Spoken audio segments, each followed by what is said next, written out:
So there are 48 subscribers to that personal or individual YouTube account that I've had for quite some time, but just never really made use of. But I've uploaded a few of these more recent videos on there, and now there are 48. So I'm just too short to be able to go live, man, because once again, all at this point, more or less, all I'm trying to do is simply address or try to explain and let people, inform individuals know that once again, this is now made hell on earth. We are playing a game that's been going on. It's hard to put in terms of time, because to say it's from antiquity or it's primordial, like, sure, but like, it's been going on for a long time. In essence, I would imagine since the very conceptualization, the very concept, before this is even brought into being, like it was declared a game, you know what I mean? Like, or it was going to be experienced or played out as if it is a game, because it is a game. But you can call it the whole good versus evil, but it was difficult. It was really difficult acknowledging, because I always tried to express that we were this great idea from the one mind and blah blah blah. No, I mean, yes and no.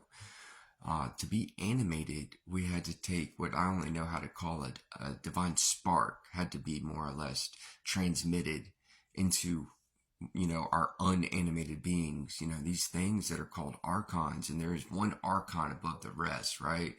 And dude, we need, like, saying it's Satan or devil or whatever, like, that's just, it's sort of more or less fiction that's imposed on it. One of those archons is essentially, yes, like the devil or Satan. But it's just, it's just different than what conventional frameworks of like Christian religion teach us and things of that nature, because even the Christian religion in itself is weaponized against those who subscribe to it.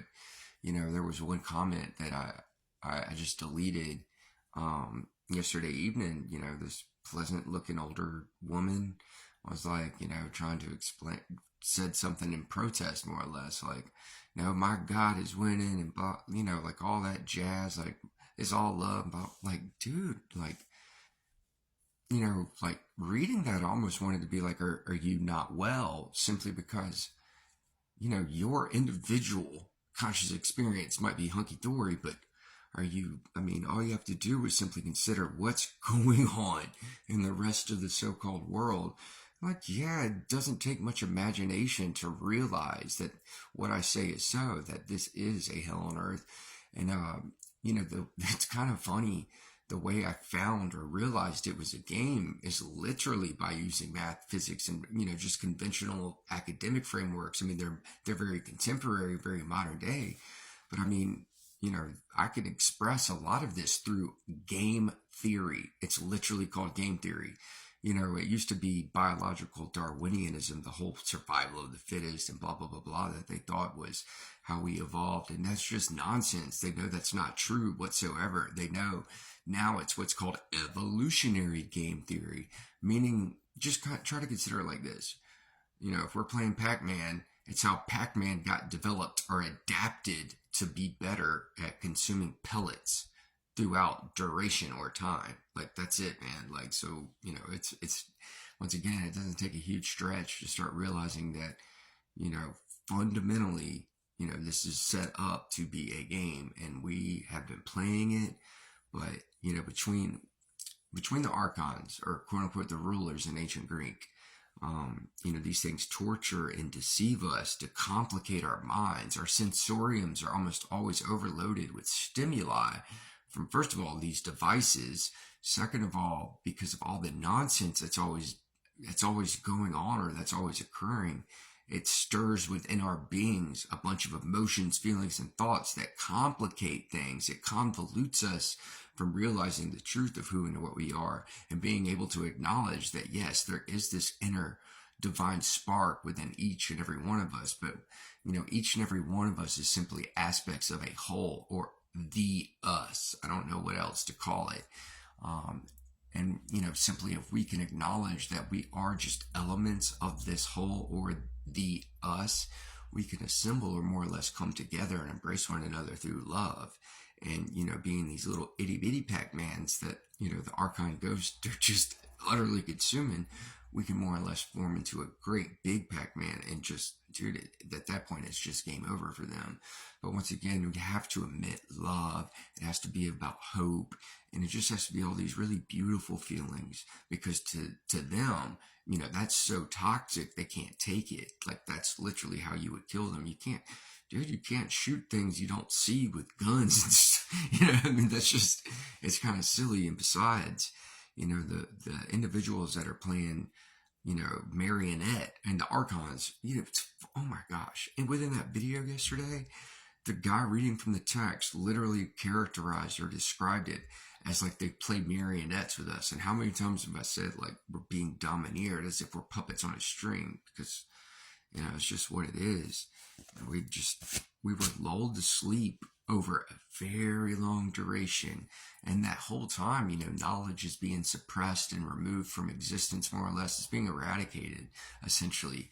And, but, just through sheer effort and perseverance, and just able to tap into all that information that was almost lost completely, just kind of pulled it back into being. And now it's just all here, and I'm trying to share it with each and every version of mine, simply so we know what time it is, so to speak. But, I want to be able to go live. It's not even necessarily that I want. I have realized it is very practical to be able to do so, because, if I can talk in these videos, I'm assuming, because I'm not overcoming objections and answering questions in quote unquote real time, that it's not having quite the effect that it could have. So if I'm able to do those things, and literally no matter what, it just doesn't matter what objection is raised or what question is asked, I can overcome it. And with doing that with such pure reason, any version of mine that perceives it will realize that they saw a trump card played, so to speak. And that's what I'm more or less doing, simply so I can get rid of, I know a lot of you are like 99% sure, like you're teetering on the edge and making some sort of commitment and involvement with what it is that I bring to tell you that is so. But, once again, you're teetering on the edge, and I understand why. It's because of everything that was done to our minds, and it was awful and it was horrific. And, you've got these individuals that rule this world, so to speak, the world monarch, the black and gray pope, these 13 bloodlines that have been around for a long time.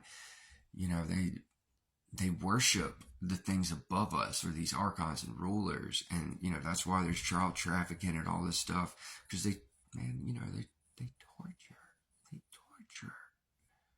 and kill little children just to be able to emit this conscious energy, this very much undesirable conscious energy, which is siphoned off or is fed to the archons. But not only do they consume it, they use it against us, because, a lot of this is magic. M-A-G-I-C-K, not Harry Potter nonsense or Walt Disney nonsense. But I mean some sort of, like, think of it as a casting of influence, like a dispersion of suasion. And it acts upon us and through us, so to speak. And yeah, that's another reason why we have all these undesirable feelings, thoughts, sensations, and the like, because they're not part of our immediate own being. They're coming from elsewhere. And, I'm experiencing a lot of that, but the only reason I'm even able to present to you things of this nature and talk like this and not just completely lose my mind to some sort of insanity is simply because I am aware of it, and that I've spent, years and years and thousands upon thousands of hours developing the faculty of mind and field of awareness. Faculty just means power of mind. So, like, I'm able to hang in there, so to speak. And, I'm very grateful, humbled, and honored to have, been sat down by some sort of benevolent influence and forced, more or less, to do these works and go through this process that is the pursuit of divine truth, the subsequent expansion of knowledge, and the eventual surrenderance to love. This is what quote unquote Jesus called the works. Okay, it's just what I call it, the process, because I don't know what else to refer to it as. But anyway, 2 more subscribers, I can go live and we can really start stirring and waking people up. Love you.